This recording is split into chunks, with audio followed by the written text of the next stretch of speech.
नमस्ते देवी और सज्जनों, बिना समय खराब किए टॉपिक का नाम डालो सामाजिक नियंत्रण। इसमें हम नियंत्रण जो सामाजिक होता है उसका अर्थ, परिभाषा, इसके उद्देश्य, इसकी प्रकृति क्या है, विशेषता क्या है, इसका स्वरूप, प्रकार क्या है, ऑल कंप्लीट टॉपिक। ठीक है, इसके साधन और अभिकरण क्या है, ये सारा पढ़ेंगे। देखो, सामाजिक नियंत्रण क्या है। नियंत्रण का मतलब होता है कंट्रोल, सामाजिक का मतलब होता है समाज के द्वारा। ठीक है, तो सामाजिक नियंत्रण में यही है कि समाज के द्वारा जो इंसान पर जो कंट्रोल रखा जाता है, जो नियंत्रण लगाया जाता है, वही सामाजिक नियंत्रण है। ठीक है, तो अब देखते हैं इसका अर्थ और परिभाषा स्लाइड 2 में। अर्थ: सामाजिक नियंत्रण के द्वारा व्यक्ति के उन व्यवहारों पर नियंत्रण रखा जाता है जो सामाजिक नियमों से मेल नहीं खाते। जैसे कि समाज नहीं कहता आप चोरी डकैती करें या फिर किसी के साथ छेड़खानी करें या कुछ भी। तो ऐसे नियंत्रण रखना समाज के व्यक्तियों के ऊपर कि वो कुछ भी गलत ना करें, यही सामाजिक नियंत्रण है। सामाजिक नियंत्रण आपके परिवार वालों के द्वारा भी आप पर रखा जा सकता है, आपके आस पड़ोस वालों के द्वारा भी, धर्म के द्वारा भी, रिश्तेदारों के द्वारा भी। ठीक है, तो सामाजिक नियंत्रण का एक सीधा मतलब ये है कि किसी इंसान के व्यवहार को नियंत्रित करना, एक ऐसे व्यवहार को, एक ऐसे बिहेवियर को कि वो कुछ भी गलत ना करे। ठीक है, यही सामाजिक नियंत्रण है। परिभाषा परिभाषा है ऑगबर्न तथा निमकॉफ के अनुसार। ठीक है, ये कहते हैं कि समाज की व्यवस्था को बनाए रखने के लिए किसी भी समाज के द्वारा जो दबाव डाला जाता है, जो दबाव डालने की जो व्यवस्था है, यही सामाजिक नियंत्रण है, जो कि सही भी है। देखो, कोई भी समाज है उसकी व्यवस्था बनाए रखना बहुत इंपॉर्टेंट है, और उस व्यवस्था को बनाए रखने के लिए ही समाज व्यक्तियों पर नियंत्रण डालता है, जो कि बहुत ही ज्यादा इंपॉर्टेंट है। ठीक है, अर्थ आप समझ गए। अर्थ ये है, समाज के द्वारा व्यक्ति पर जो प्रभाव डाला जाता है कि वो कोई अनुचित कार्य ना करे, यही है सामाजिक नियंत्रण। उद्देश्य: इसका केवल एक उद्देश्य है कि जो इंसान है ना, इंसान वो, मतलब अगर एक बात सोचो, अगर किसी इंसान पर अंकुश ना लगाया जाए, रोक टोक ना करी जाए, तो सोचो वो क्या कर सकता है। अगर उसके पास गन है तो अपनी मर्जी से किसी को भी गोली मार देगा, किसी का भी मर्डर कर देगा, किसी का भी रेप कर देगा, किसी के साथ भी बदतमीजी होगी, किसी के साथ भी चोरी होगी।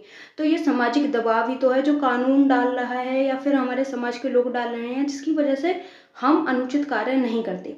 तो सामाजिक जो नियंत्रण है उसका उद्देश्य, जो इंसान है, मनुष्य है, उसकी निरंकुशता, यानी कि वो अंकुश, लिमिट में रहे, निरंकुश ना हो, और उसकी अराजकता की जो प्रवृत्ति होती है उस पर रोक लगाना। ठीक है, ताकि समाज की व्यवस्था जो है वो अच्छे से बनी रहे, यानी कि समाज की व्यवस्था खराब ना हो, सब अच्छे से चले। नेक्स्ट है सामाजिक नियंत्रण की प्रकृति अथवा विशेषता।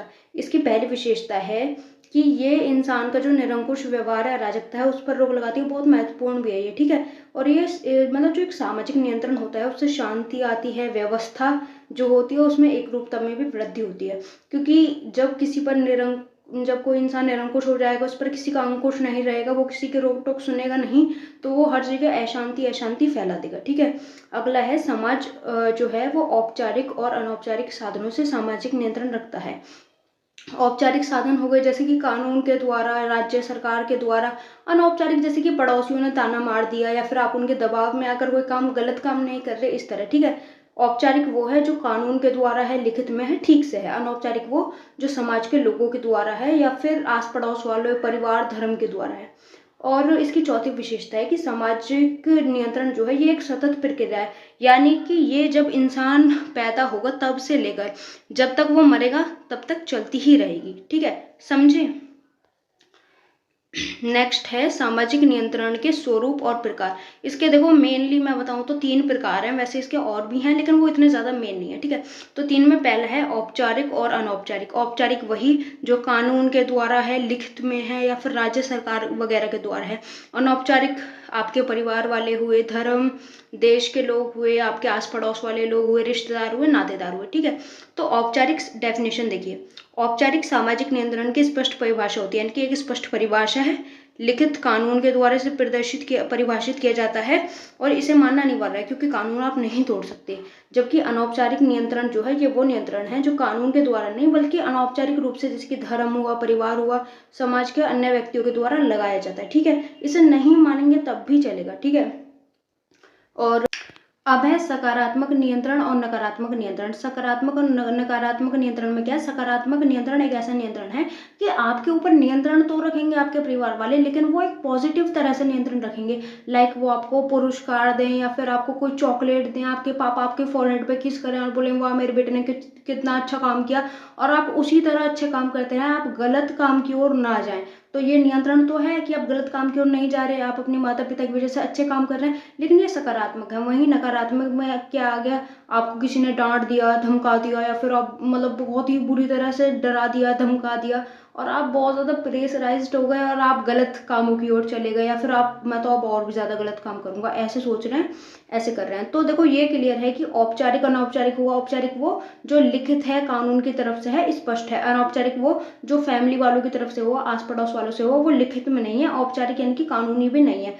सकारात्मक में पॉजिटिव तरीके से, यानी कि एक तरह से प्रशंसा करके या फिर उत्साह को बढ़ाकर या पुरस्कार देकर नियंत्रण रखा जाता है। जबकि अगर हम नकारात्मक नियंत्रण देखें तो डराकर, धमकाकर, डांट डांट कर रखा जाता है। ठीक है। अब सामाजिक नियंत्रण का थर्ड स्वरूप, यह प्रत्यक्ष और अप्रत्यक्ष सामाजिक नियंत्रण। प्रत्यक्ष वो जो आमने सामने है, दिख रहा है। अप्रत्यक्ष वो जो हमें दिख नहीं रहा लेकिन हमें पता है। देखो प्रत्यक्ष में क्या आता है कि कोई समीप रहने वाला इंसान है तो उसने कोई नियंत्रण लगा रखा है, कि हमारी मम्मी ने बोल रखा है कि बेटा इस टाइम के बाद घर से बाहर नहीं जाओगी। अप्रत्यक्ष नियंत्रण ऐसा हुआ कि हमें पता है कि चोरी करना जुर्म है, तो हम उसे खुद नहीं करेंगे, हमारे ऊपर दबाव है कि हम चोरी नहीं कर सकते। ये नियंत्रण ही तो रख रखा है सरकार ने कि अगर कोई इंसान चोरी करेगा तो उसे भी दंड मिलेगा। अगला है इसके साधन और अभिकरण सामाजिक नियंत्रण के, यानी कि ये किस किस तरह होता है। पहले रूढ़ियों अथवा लोकाचारों के द्वारा। इनके द्वारा कैसे, कि देखो रूढ़ी हुई, लोकाचार हुए, ये दबाव डालते हैं इंसान के ऊपर, नियंत्रण रखते हैं कि हमारे यहाँ ऐसे ऐसे कहते आ रहे हैं। लोकाचार का मतलब कहावत वगैरह, ऐसे ऐसे कहते आ रहे हैं कि लड़कियां ऐसे नहीं पहनती, लड़कियां वैसे नहीं पहनती, तो आपके ऊपर दबाव है कि आप साड़ी ही पहनेंगे। क्यों? क्योंकि ऐसे लोकाचार हैं, ऐसी रूढ़ियां हैं कि हमारे खानदान की लड़कियां साड़ी ही पहनती हैं। तो पहला साधन ये हुआ। दूसरा है जनरीति, परंपरा और प्रथा। इसके अंतर्गत क्या आएगा कि कोई परंपरा चली आ रही है कि बेटा हुआ तो हम बकरों की बलि देंगे, या फिर ऐसी प्रथा है कि हमारे यहाँ घूंघट रखते हैं, तो ये भी तो दबाव हुआ है कि आप स्वतंत्रता से जी नहीं सकते, या फिर आप अपनी खुशी के बदले में किसी को मारेंगे। ठीक है। तीसरा जो साधन है वो है परिवार। परिवार, क्योंकि देखो परिवार बच्चे की पहली पाठशाला होती है जहाँ से वो अपना जीवन शुरू करता है, तो सबसे ज्यादा दबाव भी यहीं से बनाया जाता है और बनाया भी जाना चाहिए ताकि नैतिक उत्थान हो। ठीक है। और जो चौथा है वो है धर्म। धर्म सिखाता है क्या उचित है, क्या अनुचित है। उचित है आप अपने माता पिता की सेवा करें, अच्छे अच्छे काम करें, डोनेशन दें, दान दें।